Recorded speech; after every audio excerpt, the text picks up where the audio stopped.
أعوذ بالله من الشيطان الرجيم بسم الله الرحمن الرحيم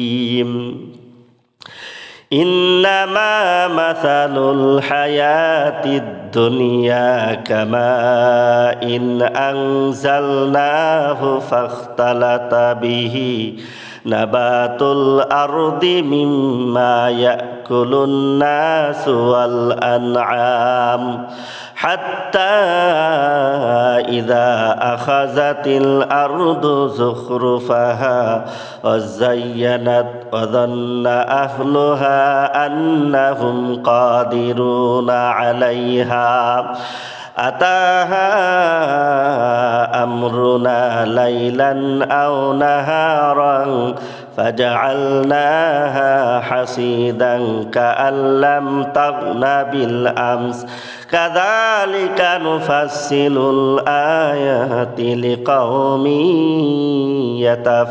يتفكرون وقال النبي صلى الله عليه وسلم ازهد في الدنيا يحبك الله وازهد فيما عند الناس يحبك الناس সম্মানিত মুসাল্লিয়ানে কিরাম, আমি মহাগ্রন্থ আল কুরআন থেকে একটি আয়াত রাসূল করিম সাল্লাল্লাহু আলাইহি ওয়াসাল্লামের হাদিসের ভান্ডার সমূহ থেকে এক টুকরা হাদিস আপনাদের সামনে তেলাওয়াত করেছি। আয়াত এবং হাদিসকে সামনে রেখে আমি দুনিয়ার উপমা সম্পর্কে, দুনিয়ার জীবনের দৃষ্টান্ত সম্পর্কে আলোচনা করার চেষ্টা করব। ওমা তৌফিকি ইল্লা বিল্লাহ। সম্মানিত ভাইরা আমার, আল্লাহ পাক দুনিয়ার উপমা দিচ্ছেন, ইন্নামা মাসালুল হায়াতিদ দুনিয়া কামাইন আনজালনাহু ফাখতালাতা বিহি নাবাতুল আরদি মিম্মা ইয়াকুলুন নাসু ওয়াল আনআম। আল্লাহ রব্বুল আলামিন বলেন, দুনিয়ার জীবনের দৃষ্টান্ত হলো এক বিন্দু পানির মতো, যাকে আমি আকাশ থেকে অবতীর্ণ করি। ফাখতালাতা বিহি নাবাতুল আরদ, যার মাধ্যমে পৃথিবীর উদ্ভিদ সমূহ সন্নিবেশিত হয়েছে। মিম্মা ইয়াকুলুন নাসু ওয়াল আনআম, যা থেকে মানুষ এবং প্রাণী খায়। হাত্তা ইযা আখাযাতিল আরদু যুখরুফাহা ওয়াযায়্যানাত, অতঃপর যখন পৃথিবীর উদ্ভিদ সমূহ সন্নিবেশিত হলো, শোভা ধারণ করলো এবং সুসজ্জিত হলো, আর কৃষক ধারণা করলো যে আন্নাহুম কাদিরুনা আলাইহা, আর কৃষক ধারণা করলো যে এগুলো সে কেটে আনতে পারবে। আতাহা আমরুনা লাইলান আও নাহারান, তখন দিনে অথবা রাতে আমার ধ্বংসের নির্দেশ এসে গেল। ফাজআলনাহা হাসিদান কাআল্লাম তাগনা বিল আমস, অতঃপর সেগুলোকে আমি কর্তৃত বানিয়ে ফেললাম, যেন গতকাল সেখানে কিছুই ছিল না। কাযালিকা নুফাসসিলুল আয়াতি লিকাউমি ইয়াতাফাক্কারুন, এভাবে আমি আল্লাহ রব্বুল আলামিন জ্ঞানীদের জন্য নিদর্শন বর্ণনা করি। হযরত আব্দুর রহমান ইবনে উসমান রাদিয়াল্লাহু তাআলা আনহু থেকে বর্ণিত, তিনি বলেন, একবার আল্লাহর নবী সারা রাত সফর করলেন, এক কাবিলার অনতি দূরে ফজরের নামাজ আদায় করলেন।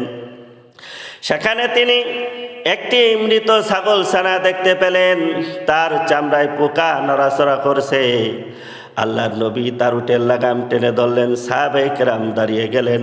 আল্লাহর নবী বললেন, ও আমার সাহাবীরা, দেখো এই কাবিলার লোকদের নিকট এই ছাগল ছানাটির প্রয়োজন শেষ হয়ে গিয়েছে।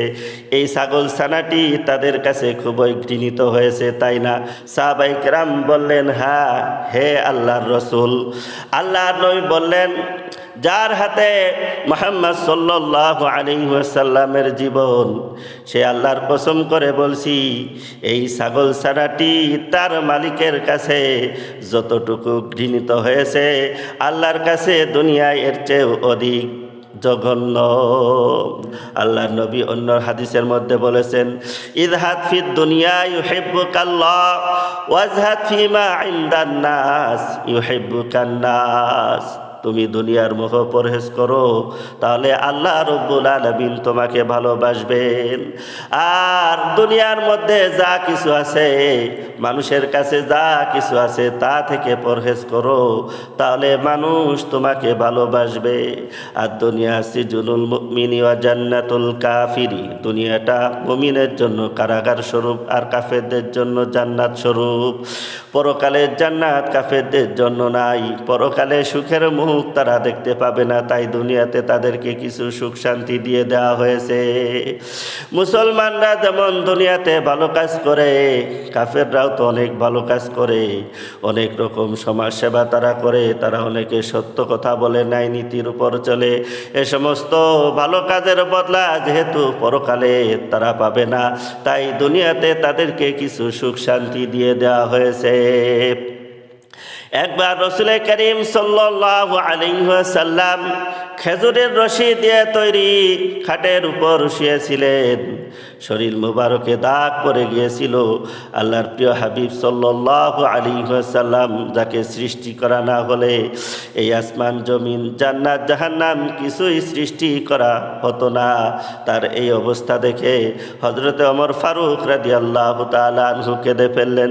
তিনি বললেন, ইয়া রাসূলুল্লাহ, রোম পারস্যের সম্রাটরা, ওই কাফেররা কত সুখ স্বাচ্ছন্দ্যের মধ্যে আছে, কত আরাম আয়েশের মধ্যে আছে, আর আমরা মুসলমানরাই কষ্টের মধ্যে আছি। তখন রাসূল করিম সাল্লাল্লাহু আলাইহি ওয়াসাল্লাম বলেছিলেন, ওমর রে, উলাইকা কওমুন উজ্জিলাত লাহুম তাইয়্যিবাতুহুম ফিল হায়াতিদ দুনিয়া। ওমর, ওরা তো কাফের সম্প্রদায়, ওদের সব ভালো কাজের বদলা দুনিয়াতেই দিয়ে দেওয়া হয়। এখানে বোঝানো হয়েছে যে কাফেরদের জন্য পরকালে কিছুই নাই, যা কিছু ওদের প্রাপ্য তা ওদেরকে দুনিয়াতেই দিয়ে দেওয়া হয়। পক্ষান্তরে মুসলমানদের জন্য রয়েছে পরকালের অনন্ত সুখ শান্তি। তাই বেদিন কাফেরদের সুখ স্বাচ্ছন্দ্য দেখে ধোঁকায় পড়া যাবে না। তাহলে কি মুসলমানরা ভালো না?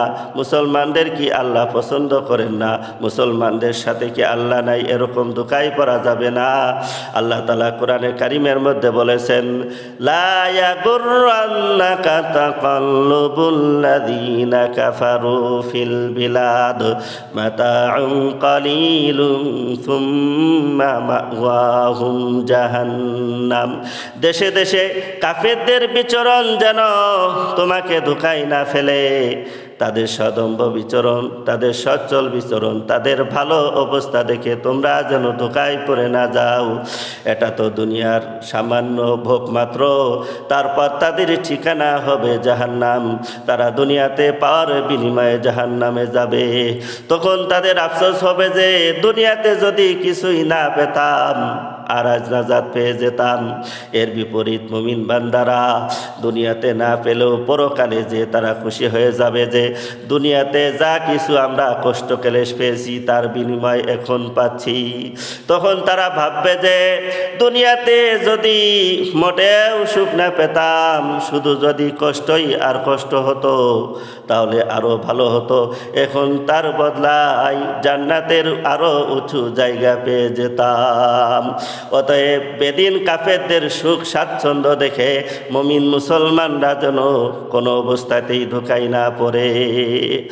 আর ওদেরকে দুনিয়াতে অনেক কিছু দেয়া হলেও আসলে তা অনেক কিছু নয়।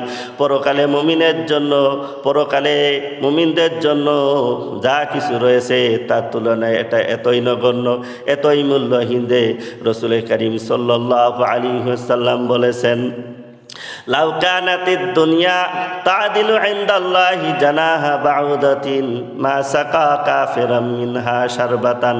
দুনিয়ার সব ধন ঐশ্বর্য, দুনিয়ার সব সুখ শান্তি আল্লাহর কাছে একটা মশার দানা সম পরিমাণও নয়।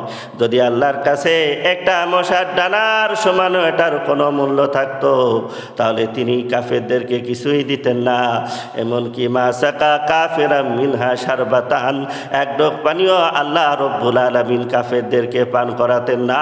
পরকালের সাথে দুনিয়ার কোনো তুলনাই চলে না।